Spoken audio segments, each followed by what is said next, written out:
Bonjour, bonsoir, vous tous qui nous regardez partout à travers le monde. C'est toujours, ça dépend de l'heure à laquelle vous nous regardez. Comme toujours, l'édition spéciale Moloto, ça continue. Et nous sommes ici à Bruxelles. Mais nous allons essayer de décoller, aller vers l'Autriche. Nous irons... Est-ce que vous pouvez vous présenter aux téléspectateurs du micro de Pasteur Lobo? Moi, je salue en tout cas toutes les personnes donc, qui suivent au travers le monde, de par le monde en fait. Et je sais qu'elles sont très nombreuses à suivre les émissions du micro du Pasteur Bobo. D'ailleurs, soit dit en passant, ce sont des excellentes émissions. Je tiens vraiment à féliciter le Pasteur Bobo pour son travail. Parce que c'est vraiment des émissions de qualité très intéressantes. Moi, je suis entre guillemets des émissions du Pasteur Bobo, je ne manque pas de les suivre. Donc voilà, bonjour à tous ceux qui suivent, que vous soyez en Afrique, en Europe, aux États-Unis, en Chine, au pôle Nord, au pôle Sud. Que Dieu vous bénisse. Voilà, bon, moi je suis donc la servante de Dieu, Claudine Mamona Cunin. Je suis mère de 2 petits garçons, Abraham et Moïse. Et en tous les cas, vraiment, voilà, je vis en Autriche depuis maintenant 3 ans, à essayer aussi de faire à la fois le travail du Seigneur, que le Seigneur nous demande de faire, donc dans le cadre du ministère, et également aussi, Amen, le travail. Vous avez appris, d'abord, vous connaissez Alain Moloto? En tout cas, vraiment, papa, moi je suis très abattue. En tout cas, cette année 2013 est une année très difficile pour moi parce que j'ai perdu beaucoup de personnes que j'aimais énormément, avec qui j'étais aussi proche, avec qui j'ai eu à passer un temps ensemble. Et donc, papa Moloto, effectivement, en fait partie. Et lorsque j'ai appris cette nouvelle, comme tout le monde, je pense, j'étais abasourdie, j'en revenais pas. Bon, je m'y attendais un peu parce que lorsque j'ai appris la nouvelle qu'il était malade, il y a déjà quelques mois de cela, je sentais quelque chose venir. Mais je me disais que non, Dieu justement va se glorifier, va se manifester. Même pour te dire d'ailleurs, je pensais jusqu'au dernier moment que Dieu va ressusciter papa Alain, justement en pleine cérémonie du deuil là, qui se déroule en ce moment à Kinshasa. Je pensais que Dieu allait le réveiller.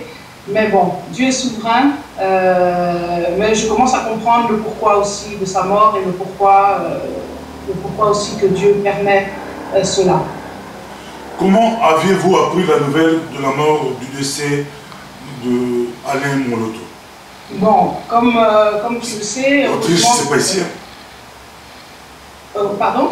Autriche, c'est pas ici, donc comment oui, avez-vous appris? C'est vrai que l'Autriche n'est pas la Belgique, mais bon, tu le sais que nous vivons dans un monde interconnecté, et je crois que quelle que soit la personne, que tu sois au pôle Nord, au pôle Sud, aux extrémités de la Terre, si tu es connecté, tu as Internet, tu ne vas pas rater l'information. Donc comme tout le monde, je pense, comme beaucoup de personnes, j'ai appris l'information évidemment par le net, très rapidement d'ailleurs, par un ami qui a posté l'information. J'étais, comme je dis, vraiment abasourdie dès que j'ai appris la nouvelle. D'abord, au départ, je n'y ai pas cru. Je me suis dit, c'est encore un canular. Comme tu sais, on a beaucoup dit, papa Moloto est mort. C'est pas la première fois qu'on l'a annoncé. Mais lorsque j'ai eu la confirmation de mon frère Corino, qui fait partie donc, du groupe Gaël, là, j'ai compris que c'était bon. Donc, si on comprend bien, vous connaissez bien le groupe Gaël? Tout à fait. Alors en fait, bon, moi mon histoire avec papa Alain remonte à quand même de nombreuses années. En fait, cela remonte à leur premier voyage en Europe. Donc à cette époque, j'étais encore en Belgique, à Bruxelles. Et bon, on faisait pas mal d'activités, comme tu le sais, avec le frère Francis Calomo, avec notamment aussi papa Jean-Claude. Bon, comme Jean-Claude Chikambo. Oui, voilà, Jean-Claude Chikambo, le mari de maman Nana. De la sœur Nana, la sœur Nana. Donc effectivement, lorsque le groupe Adorons l'Éternel est venu, c'est là que j'ai fait leur connaissance, donc que j'ai eu à connaître papa Alain ainsi que tout le groupe.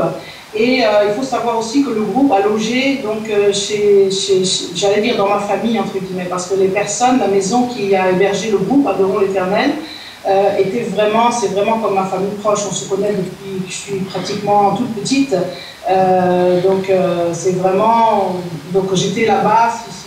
À tout moment, donc on a vraiment vécu ensemble, quoi. Donc, puisque j'étais là-bas tous les jours, matin, midi et soir, j'accompagnais le groupe dans ses déplacements.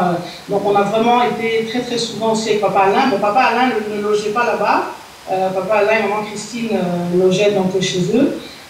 Et donc c'est comme ça qu'on a eu vraiment à avoir de profondes discussions, avoir vraiment des échanges très profonds.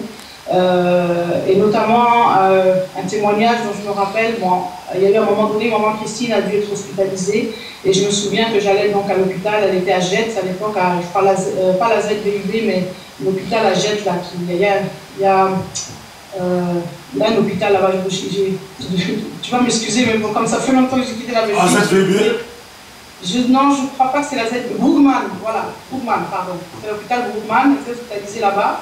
Et donc j'avais été la voir, j'allais la voir, et donc on priait ensemble, on parlait ensemble, partageait ensemble. Donc vraiment, comme je dis, c'est pour moi la famille Gaël, Papa Alain, c'est ma famille, quoi. Donc c'est vraiment quelque chose comme je dis, qui me touche vraiment dans ma propre chair. Et quand vous avez appris qu'il a été empoisonné plus de 7 fois, bon, vous réagissez? Cette histoire de poison, comment dire? Tu sais, bon, moi je suis quelqu'un qui aime bien aussi voir des faits. Non, parce que Blaise, le numéro 2 du groupe, est passé sur une chaîne de télé au Congo. Oui, je sais que beaucoup de gens disent beaucoup de choses. Je tends vers cette version. Je ne dis pas que je pense profondément que quelque part il s'est passé quelque chose, qu'effectivement c'est pas normal.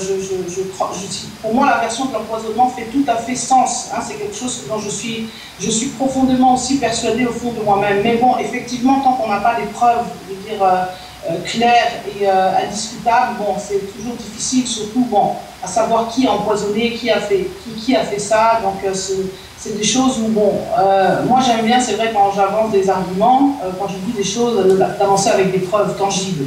Donc je ne doute point de cette version, comme je le dis encore une fois, parce que bon, moi quand j'ai laissé Papa là, il était en pleine santé, il allait très bien, etc.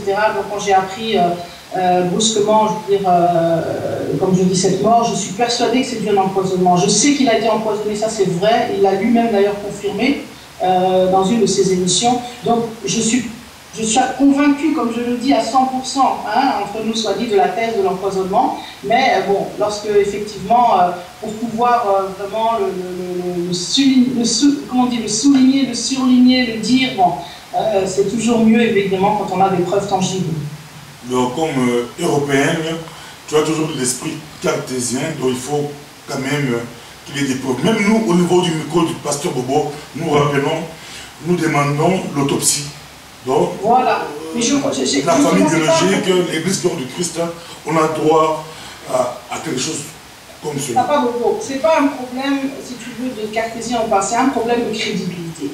Tu sais qu'il y a tellement de choses qui se disent sur la toile et justement, parmi les Congolais, et c'est dommage parce que cela abîme, cela fait perdre de la crédibilité et que c'est simplement un problème, je veux dire, d'être crédible, lorsqu'on invente des choses, je veux dire, d'avancer des choses qui sont sensées, qui font sens, qui ont effectivement, avec des preuves à l'appui. Parfois, il est difficile, je veux dire, simplement aussi de trouver des preuves. Moi, je ne me fais pas d'illusions, je veux dire, ce mécanisme d'empoisonnement, il est fort probable que, par exemple, on ne décèle jamais, on ne décèle aucune preuve, que peut-être à l'autopsie, on ne trouvera même aucune trace de poison, c'est tout à fait possible. Mais ce que moi je sais, c'est que de toute façon, la vérité finit toujours par triompher. Donc la vérité finit toujours par triompher. Donc, en fait, le problème lorsque je parle d'empoisonnement, c'est de savoir qui a empoisonné. Tu vois, c'est par rapport à ça qu'effectivement, là, sans preuve, c'est vrai que c'est difficile d'accuser telle personne. C'est comme si moi, demain, je dis, Pasteur Bobo, toi, tu as empoisonné le frère un tel. Bon, si je n'ai pas une preuve tangible, ça m'est difficile, tu vois, de pouvoir, d'ailleurs, de pouvoir t'accuser, de pouvoir faire en sorte aussi que les choses aillent, par exemple, au tribunal, etc., etc. Quand vous dites qui a empoisonné Alain Moloto, si on vous demandait de faire l'enquête, vous allez commencer comment? Qui a empoisonné Alain Moloto? Bon. Quelles sont les pistes? C'est une bonne question, mais il faut placer les choses sur... Il y a deux plans. Il ne faut pas confondre deux choses. Il ne faut pas confondre, je veux dire, le côté spirituel, le plan spirituel. Là-dessus, il y a beaucoup à dire et j'aurais beaucoup à dire aussi. Et le plan, si tu veux, bon, physique, concret. Donc, la chose à se poser la question, bon, avant de se dire évidemment qui a empoisonné, etc., c'est de se poser la question de pourquoi. Du pourquoi il a été empoisonné. Et là, effectivement, c'est là où il faut voir les choses j'allais dire, sur les deux plans.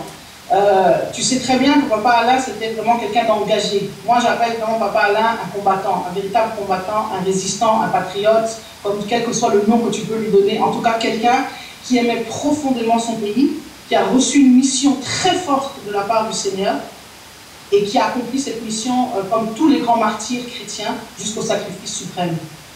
Donc ça, c'est une chose, voir les choses sur le plan spirituel, comme je dis, là il y a beaucoup à dire. Et puis les choses effectivement sur le plan physique, sur le plan simplement, voilà, est-ce que c'était effectivement, il dérangeait telle personne, il dérangeait telle, je ne sais pas, il dérangeait peut-être certaines personnes, etc.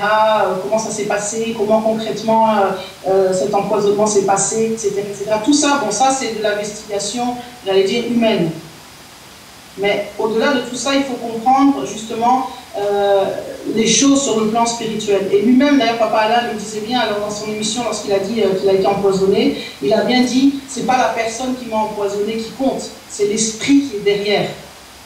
Et c'est ça qui est très très important. Je veux dire, l'enjeu dans lequel nous sommes aujourd'hui, beaucoup, c'est ça, je veux dire, les Congolais commencent à prendre conscience, mais beaucoup encore n'ont pas pris conscience de l'importance de ce qui se passe en ce moment. C'est d'une importance capitale. Il y a une bataille qui est en train de se passer dans les cieux, bon, évidemment, ceux qui ont les, comme je dis, qui ont les yeux ouverts, ceux qui comprennent, ceux qui ont le don peut-être, effectivement, de l'interpréter, etc., comprennent ce qui se passe. C'est une réelle bataille. La libération du Congo n'est pas un vain mot. Le combat pour lequel Papa Alain se bat et va bien au-delà, je veux dire, d'un problème politique, d'un changement politique, que Kabila s'en aille ou qu'un autre le remplace, c'est bien au-delà. Donc, c'est logique qu'on puisse aussi soupçonner le pouvoir en place. Tout à fait, mais j'allais dire, le problème, il est au-delà même du pouvoir en place. Comme je dis, c'est spirituel. Il y a Comment je pourrais essayer d'expliquer ça? Je veux dire, lorsque le président Mobutu était au pouvoir, le pays a été vendu au diable. Hein? Le président a vendu le pays au diable. Ce sont des choses, bon, beaucoup de personnes qui connaissent ces choses pourront te l'expliquer, pourront te le dire. Ça, c'est une réalité. Donc, spirituellement parlant, il y a eu des choses qui se sont faites. Il y a eu des alliances, il y a eu des accords. Vendre un pays, tu ne peux pas imaginer ce que c'est. Ça a des conséquences inimaginables. Donc, la délivrance maintenant de ce pays, la délivrance du Congo est un processus long, est un processus qui n'est pas évident. La Bible, il suffit de regarder l'histoire du peuple d'Israël, tu vas comprendre comment le cheminement entre le moment où le peuple était dans l'esclavage jusqu'à ce que Dieu ait délivré ce peuple, comment c'était long, comment c'était pas évident, comment ce n'était pas facile. C'est un cheminement qui passe par la souffrance, qui passe par des guerres, qui passe par énormément de choses. Donc, il faut comprendre cela, il faut se mettre dans ce processus-là. Je veux dire, le Congo a besoin d'être délivré et il a besoin effectivement de retrouver, je veux dire, comme le dit Papa Alain, c'est pas pour rien que Papa Alain a dit le Congo pour Jésus, ou Jésus-Christ, roi du Congo. Ça a une signification dont peu de gens comprennent la portée, c'est énorme. C'est quelque chose qui a vraiment une signification extrêmement importante. Qui règne au Congo? Qui est sur le trône? Est-ce Satan ou est-ce Jésus-Christ? C'est de ça dont il s'agit. Maintenant, le reste, si tu veux, c'est simplement des questions de stratégie, c'est des pions de Satan. Ça, je veux dire, il agit, le mal agit à travers des pions, à travers des éléments, il utilise, si tu veux, les personnes, etc. Donc, c'est pour ça qu'il faut bien se focaliser, en fait, à la source. Et Papa Alain l'a compris. Papa Alain, il n'a pas attaqué telle ou telle personne, que ce soit le président du Rwanda, que ce soit Kabila, que ce soit je ne sais pas qui, X, Y, Z. Il a attaqué la source. Et si on veut la victoire, il faut comprendre ces choses, il faut attaquer la source. C'est pourquoi je dis qu'il ne faut pas confondre les choses. Il y a le plan spirituel, et comme tu le sais, le plan spirituel, si tu veux, est la cause et le départ de toute chose avant le plan, j'allais dire, matériel, physique. Je ne dis pas qu'il ne faut rien faire sur un plan physique. Il y a des actions, il y a des choses à faire, etc. Et certaines personnes se sont levées, certaines personnes font vraiment, je veux dire, leur boulot, font un bon boulot, etc. Mais il faut d'abord comprendre les choses, que c'est d'abord sur le plan spirituel qu'on se bat. Donc, Alain Moloto avait compris, pour délivrer le Congo, il fallait ramener l'adoration au centre. Donc, exactement. Papa Alain a compris, il y a deux clés. Et tu le vois très bien, regarde l'histoire de Jéricho. C'est exactement ça. Il y a deux clés. Deux clés. Et bon, je sais de quoi je parle parce que dans mon pays aussi où je suis ici, c'est exactement la même problématique. Il y a deux clés, c'est l'intercession et l'adoration. Les clés qui amènent la délivrance. Les clés, c'est plus fort même que toutes sortes de prières. Je veux dire, je ne sais pas quoi, enfin de toutes sortes de cérémonies qu'on puisse faire. Les deux clés, c'est l'intercession et l'adoration. Et la prière. Papa l'a très bien compris. Dans cette atmosphère d'adoration, tu apportes maintenant l'interception. Cette histoire de copapa, comme on dit en lingala, ce n'est pas de la blague. C'est les gens voient ça peut-être comme un amusement, comme une nouvelle mode. Non, ça a une dimension. Je te dis, donc ceux qui n'ont pas les yeux ouverts ne peuvent pas comprendre l'importance. Ça a une dimension extrêmement importante. Et c'est cette adoration-là, c'est cette dimension-là, ces clés-là que lui a compris qu'il a apporté. Ce qu'il a voulu faire, c'est une mission, d'ailleurs, sans l'aide de Dieu, il n'aurait même pas pu faire ça. C'est tout un peuple, c'est le peuple qui doit se lever. Certains parlent de ce qu'on appelle soulèvement populaire. Oui, ça c'est au niveau physique, au niveau, j'allais dire, matériel. Mais spirituellement parlant, c'est un peuple, c'est le peuple congolais qui doit se lever dans l'adoration, dans l'intercession. Et tout ce qu'il a fait, toutes ces sessions d'Éden, le plan d'Éden qu'il a mis sur pied, ça c'est la chose qui a fait bouger, parce que justement, là, on était en train de bouger, on est en train de faire bouger les fondations du trône de Satan. C'était évident que ça ne pouvait pas plaire, c'était logique que Satan devait répliquer. Merci beaucoup. Parlons un peu de ces œuvres. La musique d'Alain Moloto a traversé les frontières. Partout on pleure Alain Moloto. Toutes les nationalités pleurent Alain Moloto. Est-ce que sa famille, ses enfants pourront profiter de ces œuvres? Et toi, quel conseil vous pouvez donner au groupe Gaël ou à sa famille pour protéger les autres? Car Alain Moloto a écrit beaucoup de chants. Mais, bon, il y a même 3 chants qui vont sortir bientôt après sa mort. Il y aura le dernier qui va sortir. Bon, d'abord la première chose, c'est de toute façon, je suis vraiment de tout cœur avec maman Christine, avec tous mes amis de Gaël, tous mes frères, papa Franck, Corino, papa Francis, vraiment Blaise, etc. Tous mes amis, là, vraiment, je suis de tout cœur avec eux. Je leur présente vraiment aussi toutes mes condoléances, évidemment. Mais je crois, moi je pense, d'abord j'ai foi qu'ils ont compris. Je veux dire, à commencer par l'épouse elle-même. Je crois qu'elle savait, je veux dire, qui elle a épousé. Elle savait, je pense, la mission qu'il avait. Et je crois que bon, Dieu ne réunit pas des personnes par hasard. Donc si Dieu a mis cette femme aux côtés de papa Alain, c'est que cette femme était aussi équipée pour pouvoir, je veux dire, être à côté de lui et pour pouvoir, à mon avis, continuer le travail que papa Alain a commencé. Donc ça, moi j'ai cette confiance, j'ai cette foi. Comment ça va se passer? Bon, ça, personne ne sait, on ne sait pas, je veux dire, Dieu connaît. Et le groupe, Adorons l'Éternel, je pense aussi que dans le groupe, beaucoup ont aussi effectivement compris la vision, beaucoup ont compris l'importance de la chose. Peut-être certains l'avaient moins compris et au travers de sa mort, ils sont en train de le comprendre maintenant. Et j'ai foi que, en fait, justement, comment t'expliquer ça? Et c'est ça la différence. Papa Alain n'a pas mis sur pied un système, n'a pas mis sur pied un groupe de musique. Tu vois, et d'ailleurs dans sa musique ça se voit, il y a une différence totale entre sa musique et tout le reste de la musique chrétienne.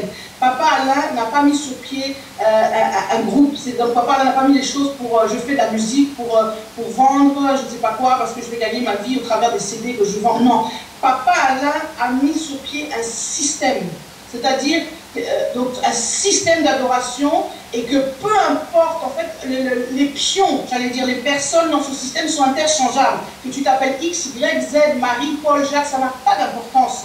Donc, c'est un système qu'il a mis, en fait, sur pied, et ce système-là va continuer. C'est ce système qui va continuer. Que ce système va continuer à s'appeler, je ne sais pas comment, peu importe le nom qu'il va prendre, et à mon avis, je veux dire, ça aura une ampleur, comme tu le dis, donc, qui va dépasser les frontières du Congo, et qui s'est déjà répercuté dans plein d'autres pays, je veux dire, au travers le monde, mais qui va continuer. Et c'est ça qu'il faut réaliser. C'est pour ça que je ne me fais pas de soucis pour, j'allais dire, pour le projet, tu vois. Le groupe, peut-être en tant que tel, je ne sais pas comment ça va continuer, etc. Mais je pense que s'ils ont réalisé, s'ils ont compris, ce dont je suis sûre, je suis persuadée que bon, les choses vont continuer. De quelle manière, je ne sais pas, mais il faut bien réaliser qu'on a affaire ici, non pas à un groupe de musiciens, on n'a pas affaire à un produit, ok? On a affaire, je veux dire, à un système que Papa Allah a essayé de mettre en place. Et lorsqu'on va comprendre ça, je crois que ça va faire toute la différence. Merci beaucoup, on est presque à la fin. Vous avez vu les images, comment au Congo, on a pleuré à l'Émonoto, comment le cercueil, c'était difficile de faire passer le cercueil et vous croyez qu'il allait ressusciter. Moi, bon, évidemment, tout le monde, bon, on peut penser ça. Moi, j'ai vu ça. Mon seul regret, vraiment, je suis vraiment triste d'avoir pas pu être là. Qu'est-ce que j'aurais donné pour pouvoir être là sur place à Kinshasa, effectivement. Mais en voyant ces images, ça m'a fait un tel plaisir parce que j'ai dit, ah voilà, je veux dire, premièrement, la mort de Papa Alain n'est pas pour rien. Justement, c'est exactement ça. C'est ça que Papa Alain voulait. C'est ça, c'est ce peuple, c'est tout ce peuple qu'on voulait, les gens sont venus de partout. Il n'y a pas que des Quinois, les gens sont venus de l'intérieur du pays, tous sont venus partout pour louer, pour adorer le Seigneur. Et c'est ça qu'il faut faire. C'est ça le chemin de la délivrance. C'est ça la clé de la réussite. C'est ce peuple qui se lève à tout endroit. À tout endroit, à chaque endroit, à chaque coin de rue, se lever pour adorer, pour louer le Seigneur, c'est exactement ça. Et quand j'ai vu ça, je veux dire, toute cette foule qui accompagne le cercueil, vraiment, c'est là où on a vu cet enterrement, enfin, ce deuil, si on peut dire, c'était plus fort même que le deuil d'un chef de l'État. C'était quelque chose, bon, ça montre, je veux dire, la valeur de la personne, ça montre justement l'importance, mais les choses, comme l'a dit un de mes amis, vous allez voir, c'est dans les prochains temps, vous allez voir, j'allais dire réellement, je veux dire, toutes les conséquences, toute la profondeur aussi de ce décès, de cette mort. Bon, pour terminer, parlons un peu du côté artistique. Quand vous écoutez le chant dans les morceaux, ça vous inspire quoi? Et quel chant vous aimez le plus? Bon, moi, en tout cas, là, je suis dans mon élément. Bon, étant moi-même aussi, on est tous appelés à être adorateurs, adoratrices, mais bon, ayant moi-même aussi à exercer ce ministère d'adoration dans le chant, ayant reçu aussi un type, je veux dire, assez particulier aussi d'adoration, qu'on appelle l'adoration prophétique. Je suis complètement, je veux dire, moi je n'écoute, je veux dire que ça, j'allais dire, pour moi, je veux dire, ces textes, je veux dire, sont tellement profonds, c'est ce français, je veux dire, c'est extraordinaire, ça peut venir que du trône de Dieu, je veux dire, un tel français aussi magnifique, je veux dire, c'est la poésie, franchement, on sent que ça coule, ça vient directement, je veux dire, j'allais dire, de la source. La musique, voilà, bon, moi c'est mon style, moi je suis pas trop, je sais que bon, je veux dire, le rythme, etc. sont des choses aussi très importantes, il n'y a rien de mal à louer le Seigneur avec des chants très comment on dit, très rapide, très saccadé, avec tous ces rythmes qu'on connaît, le fameux swing, le fameux rythme congolais, tout ça c'est très bien, mais bon, moi c'est vrai que moi mon style c'est beaucoup plus dans ce sens-là. Donc pour moi c'est merveilleux, et tous les chants, que ce soit Sans Pareil, Yahweh te bénit, je veux dire le Saint-Esprit, c'est Shiloh, enfin bon c'est une pure merveille, c'est vraiment extraordinaire. Et surtout le dernier, moi j'aime beaucoup le dernier CD de Papa Alain, donc celui qu'il a fait donc tout seul, avec vraiment des chants qui sont des prières, qui sont des supplications. En fait, voilà quoi, c'est pas du chant, tu vois, c'est ça que j'essaie d'expliquer. Je veux dire, et c'est ce Papa-là essaie d'expliquer, l'adoration, c'est tout un mode de vie, c'est pas chanter. La voix n'est qu'un instrument, mais c'est pas la technique vocale, c'est pas tout ça qui compte. C'est l'onction qu'il y a dans le message, je veux dire, que tu transmets. Merci beaucoup. Nous sommes arrivés à la fin. Ça, c'était le micro du pasteur Bobo. Mais vous pouvez terminer par un petit message de réconfort à la famille, par rapport à Maman Christine, par rapport à tous les chrétiens du monde qui pleurent un grand chant de l'Éternel. Allez, votre un petit mot de la fin. Bon, la seule chose que je voudrais dire, c'est premièrement, il y a un temps pour la Bible, il y a un temps pour toute chose. Il y a un temps pour pleurer, il y a un temps pour se réjouir. Donc, que pour l'instant, on est dans le temps du pleur, pleurons. C'est important, pleurons. Vidons tout ce que nous avons dedans de nous, notre douleur, notre chagrin, tout ça. Sortons tout cela. Prenons le temps qu'il faut. Hein, un deuil, ça demande un temps. Comme voilà, c'est le temps, comme dit la Bible. Il y a chaque chose à son temps. Mais gardons au fond de nous. Nous avons d'ailleurs, je sais que nous avons, c'est pour ça que tous ceux qui ont compris, tous ceux qui sont éveillés ont cette espérance, sachant que tout ce qui s'est passé là, ce n'est pas en vain, ce n'est pas pour rien. Gardons vraiment cette flamme, gardons ce message, comprenons ce que Papa Alain a voulu nous faire, a voulu nous donner, et surtout, au moment opportun, quand ce temps de deuil sera passé, quand le temps de pleurer, effectivement d'exprimer tout ce qu'on a dans le cœur sera passé, qu'on sera refortifié, levons-nous, continuons le combat. Continuons, donc assurons la relève, donc prenons cet héritage qui nous a laissé la pire des choses qu'on puisse faire, et c'est là où l'ennemi aura gagné, c'est si cet héritage est enterré. Donc s'il vous plaît, Bandeko, Bananzam, partout où vous soyez, vous avez conscient, il y a un message, Papa Alain Salle, soyez conscients, prenez, donc j'allais dire, levez-vous, faites votre part, assurez la relève, afin qu'effectivement la victoire, tant promise, tant attendue, et qui est certaine, la victoria est certa, comme disent les Espagnols, que cette victoire soit réellement, qu'on la voit, qu'elle soit manifestée. C'est pour ça que nous devons continuer. Donc gardons cette espérance. C'est comme dans une guerre. Dans une guerre, il y a des coups. On reçoit un coup, tu es à terre, tu es touché, tu es blessé, mais après tu penses les blessures et tu te relèves et tu repars.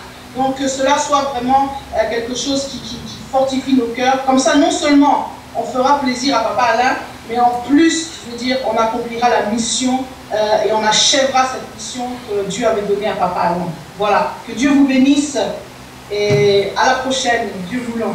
Merci beaucoup, ça a été un plaisir pour nous d'avoir avec nous Claudine Pulin. Je rappelle qu'elle est polyglotte, elle parle beaucoup de langues.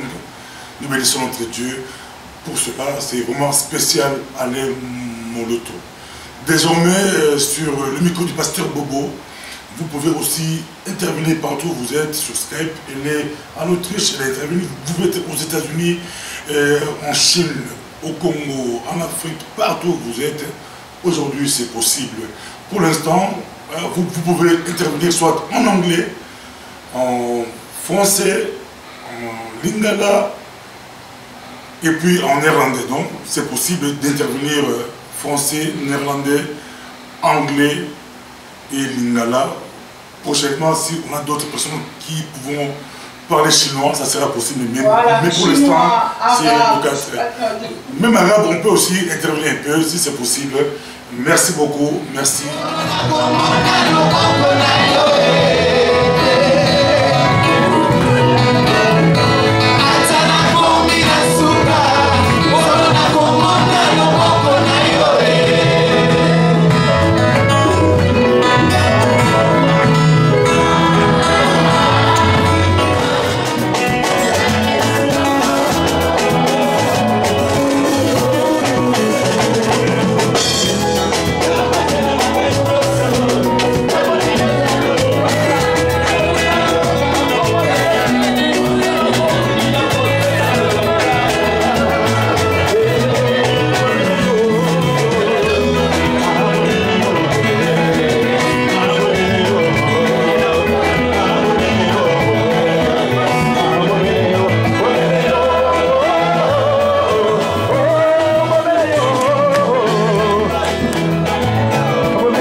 Osa,